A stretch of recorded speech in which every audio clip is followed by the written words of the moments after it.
Hi everybody, I am home with a sick child again, so I am in my Christmas sweatshirt and I have not showered yet, and I hope you all enjoy the view for this video. So 2 weeks ago I had talked about the book of Daniel, and then we talked about Lent last week. But I want you to try your best to pull up all of the information I have given you through the Old Testament talks and the book of Daniel.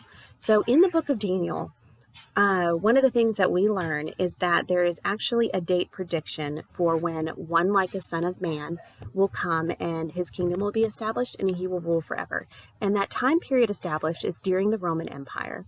Now, King Herod, who was ruling at this time, he was a truly horrific leader. So he killed some of his own children. He killed several of his children, actually, because he thought that they were conspiring against him. He killed I don't remember how many of his wives that he killed, but he killed several. And these aren't recorded in the Bible, but they're recorded in historical documents. He killed like 300 military leaders because he was convinced that they were like out to get him. So he killed them too. And he might have just had a few screws loose, but anyway, he was killing everybody. So around the time that it was predicted that that Christ, the one like a son of man, as he's referred to in the book of Daniel, would be born, Herod got a little feisty. And if you remember from Christmas, the three wise men, when they set out looking for the one like a son of man, which they set out looking for him because it was predicted that he was going to be born, Herod stopped them. And he said, please, when you find the one like a son of man, when you find this child, please let me know so I can go worship him, when really he was just going to go kill him. And so when the wise men departed from Herod, they heard in a dream that told them, do not go back to Herod after you find the child, go back to your countries from a different way. And that's what they did. Now, Christ was hidden by Mary and Joseph in Egypt because Herod was looking for him. And what Herod ended up doing was in Bethlehem, which means house of bread, where Jesus was born, Herod ended up killing all of the infant boys at that time because he found it easier. Obviously, if you think somebody's going to come challenge your kingdom, it's a lot easier to kill them as a baby than wait until they grow up.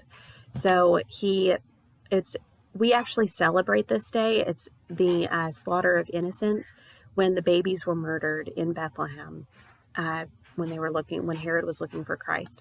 Now, this actually also fulfills Old Testament scriptures where it says that God will call his son out of Egypt, because that's essentially what happens.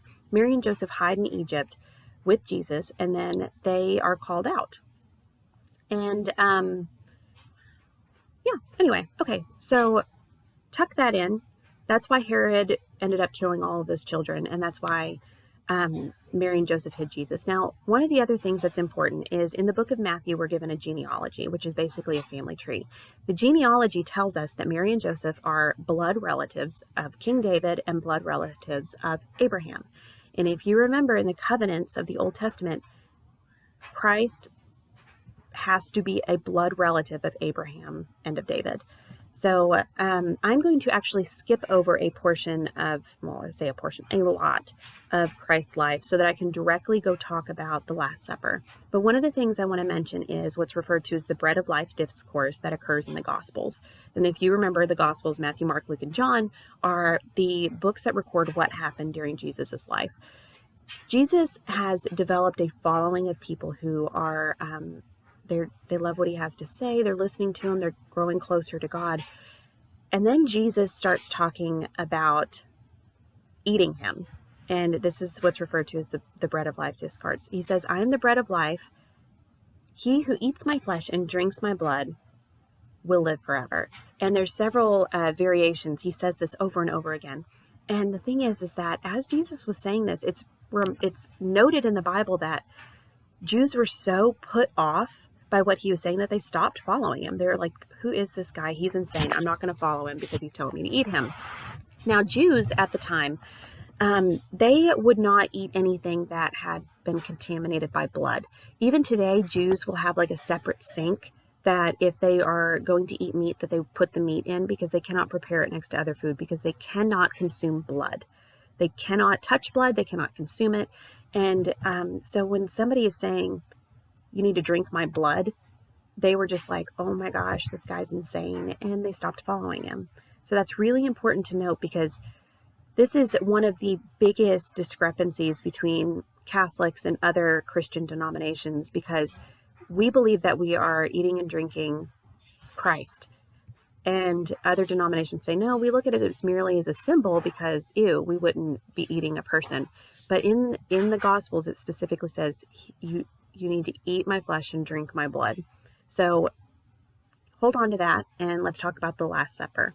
The night before Christ died was Passover. We talked about Passover when we talked about Moses and freeing the Israelites from Egypt. When Moses had said to Pharaoh, your baby, your son is going to be killed. The firstborns are going to be killed unless you free the slaves. Oh my gosh, my dogs are eating the futon. Lola! Lola! Stop it. This is my life.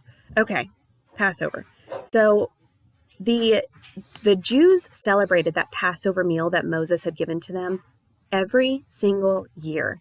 And Christ was a Jew, and he was no exception. But what's interesting is he takes the Passover meal, and that is how we get the new covenant. Now, in the Passover meal, there are 3 cups of wine that are drank. There is the cup of sanctification. Comes first. Let me look at my notes. So first, the cup of sanctification. So they would drink a cup of wine that represented the cup of sanctification. They're going to eat that futon, and I'm going to lose my dang mind. Second cup, deliverance. Third cup, redemption. In between those 3 cups, so they drink these first 3 cups of wine. Then they sing what's referred to as the great Hallel. Then it is the cup that seals the covenant bond. Now, something interesting happens when Jesus is celebrating the Last Supper that we're told in the Gospels. And it is that they drank the cups of wine, sang a Hallel, and left. So we are told in the Gospels that when Jesus was celebrating the Passover meal, he didn't actually finish the Passover meal. Okay, whoop-de-doo. What does that mean? This is what it means. So if you were at Mass and the priest completely skipped communion, you would have been like, what is going on? That is really weird. And that's basically what the Jews were doing when they were reading these gospel stories. They're like, okay, Jesus didn't finish the Passover. That's weird. It does get finished, but not in the way that they were expecting it to. So what happens is and there's several scriptures, and I'm going to actually read them to you. So this one is from Matthew. It says, and I need to move this over so I can actually read it. Crap, that didn't work. Okay, sorry. I know, I'm completely dysfunctional today, but that's just me. So in Matthew 26, when Jesus is celebrating the Passover meal with his disciples, his apostles, he says, I tell you, from now on, I shall not drink of the fruit of the vine until the day when I drink it with you new in the kingdom of my Father. Then, after singing a hymn, they went out to the Mount of Olives. So he's telling us we didn't finish the Passover meal. And then when he goes out to the Mount of Olives, he's there praying. He's basically waiting for the crucifixion to happen, and he is so in anguish. He's in the Mount of Olives with his apostles, and it says he advanced a little and fell prostrate in prayer, which prostrate means you fall on your face. And he says, my Father, if it is possible, let this cup pass from me. Yet not as I will, but your will be done. And so a lot of people have taken this metaphorically, like, oh, like the cup just means something difficult. No, he's actually talking about a literal 4th cup, the sealing of the covenant bond. So then when the crucifixion, everything with the crucifixion happens, and Christ is on the cross, the very last thing he does before he dies is he drinks wine. It says in Matthew 27, immediately one of them, this is when Christ is hanging on the cross and he's about to die. Immediately one of them ran and got a sponge, soaked it in wine, put it on a reed, and gave it to him to drink. Then he dies. This was the final cup that Christ sealed with the new covenant. Now, at the Last Supper, we are never told that there is a lamb present. If you remember from the story of Israel, when they were being freed, the rules for the Passover meal was you had to take an unblemished lamb, no bones of it can be broken, and you have to consume it. Now, hold on to that, okay? Because there was no lamb at the Passover meal that we are told about, but Christ replaces that lamb. And everybody has to eat the lamb. So, make these connections in your head with communion. So in the book of Mark, the same things are told to us. It says at the Last Supper, after singing a hymn, they went out to the Mount of Olives. So the Hallel, which occurs between the third and fourth cup, they sing and then they leave. And then again, in the Mount of Olives, we're told that Jesus advanced a little, fell on the ground to pray, that if it was possible that this hour might pass from him, he prayed to his Father, take this cup away from me. And then we're told again on the cross, one of them soaked a sponge with wine on it, put it on a reed, and gave it to him to drink, and then he dies. Now, the book of John is the one that I want to skip to, and John is the last of the Gospels that is written. And John is what I refer to as our clarifier gospel, because after Christ died and rose from the dead, a lot of different heresies came forward. People could not believe that somebody arose from the dead, and so they started to create these new storylines. For example, one of the ones is that Christ was never a person. He was a ghost the entire time, and he did not actually bodily die, because over 500 people saw him rise from the dead, and they could not wrap their minds around what happened, and so different narratives started to occur. So John, who was the last living apostle at this time, he's actually one of the only ones that lived out a natural life. Everybody else was murdered. So yay for the apostles, except for John. John was put on an island to die, but he wasn't actually killed. And he writes this final gospel for us, and he gives us some very key points to express, no, this is what happened. Christ replaces the Passover lamb, and he is the new covenant bond. Christ, his body, his blood is the new covenant. And what he tells us when Christ is on the cross is, you have to remember back in the book of Exodus. So let's think about that again. After the Israelites had drained the blood from the lamb that they were sacrificing, they were instructed to take a hyssop branch, very specific that it had to be hyssop, and draw on their doorposts with the blood to let the angel of death know to pass over them. Now, in John, he writes that when Christ is on the cross and Christ is dying, that Christ says, I thirst. This is different than the other gospels, and this is the reason why, is because John is trying to say, no, this is what's happening. A new covenant is being sealed with Christ. So on the cross, we're told, Jesus says, I thirst. There was a vessel filled with common wine, so they put the sponge in the wine, soaked it, and then put the sponge on a sprig of hyssop. Why would they say hyssop? Because John is saying you need to remember what happened in Egypt with the blood of the lamb. So they put the sponge on a sprig of hyssop, put it to Jesus's mouth. He drank the wine, and then Jesus says, it is finished, and he dies. Now, nobody really knows what to make of this it is finished line in other denominations, because why would Christ say it is finished? What is finished? He hasn't risen from the dead yet, so that's not finished. So what is finished? He's talking about the Passover meal. He drinks that final cup on the cross, on the sprig of hyssop, and dies. So we now have our new Passover lamb. Now, something else happens after Jesus dies, and this is amazingly important. So when Jesus is dead, he was crucified next to Lola. Stop. They're still eating my dang futon. Look, my dogs are monsters. Dolly, quit! Oh my gosh. I'm sorry I just yelled. I hope that didn't hurt your ears. Now, something else super important happens at the crucifixion. It is that it's the day before the day before the Sabbath, and so everybody needs to go and rest because no work is allowed to be done on the Sabbath.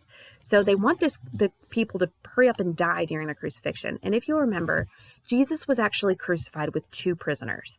The prisoners are still alive and Jesus is dead. So what happens is the soldiers break the knees of the two thieves, and that way they suffocate to death. When he gets to Jesus, he notices that he is already dead. Now, please remember that a Passover rule is that the lamb's bones cannot be broken. Now, it tells us that when the soldier got to Jesus, he sees that he's already dead. So instead of breaking his bones, he thrust a lance into his side and blood and water flow out.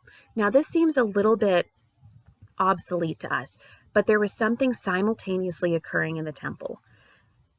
At 3 o'clock in the afternoon in the temples, the Tamid sacrifice would be occurring. What the Tamid sacrifice is it is when all of the people would bring their lambs to be sacrificed at the temple. So when Christ is dying, you could actually hear the lambs being killed in the temple because they would scream. Now, after the lambs were killed, their blood would flow out this drain.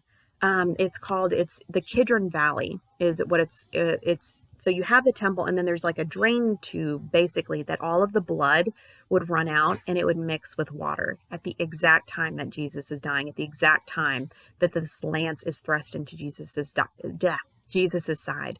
So at the exact moment that these lambs' blood are flowing out of the temple and mixing with water, Christ is stabbed in the side, and blood and water flow out of him. And so again, this is pointing us to a new sacrifice, that Christ replaces the sacrifice of the lamb, and we are given a new covenant. So I'm going to further explain to you guys what it means to be consuming the body and blood of Jesus, because obviously whenever you go up to communion, it still looks like bread and it still looks like wine, but we believe that it is the body and blood of Christ. So we will go through and explain why. Now, I'm sorry for all of the distractions in doing this talk. I literally have the most poorly behaved puppies in the world. Yeah. Your writing prompt: explain to me the significance of the blood and water flowing out of the side of Christ by relating it to what was happening with the Tamid sacrifice. 2, I want you to explain what the cups are in the Passover meal and why it is significant that Christ drinks wine on the cross right before he dies. What is the final one that I want you to do? All right, tell me, what is the significance of the sprig of hyssop? This is the third one, the sprig of hyssop. Why is there a sprig of hyssop mentioned in the book of Exodus? Why is the sprig of hyssop mentioned in the Gospel of John? And then lastly, please tell me, the cup of wine, we talked about the cups. When Christ goes into the garden, the Mount of Olives, to pray, and he says, God, please take this cup from me. What is he talking about? Okay, so you have those, I think that was 3 or 4 things. Anyway, answer those. I'm sorry for being so distracted. If you have any questions, get in contact with me, and I hope you guys have a wonderful, wonderful rest of the week. Bye.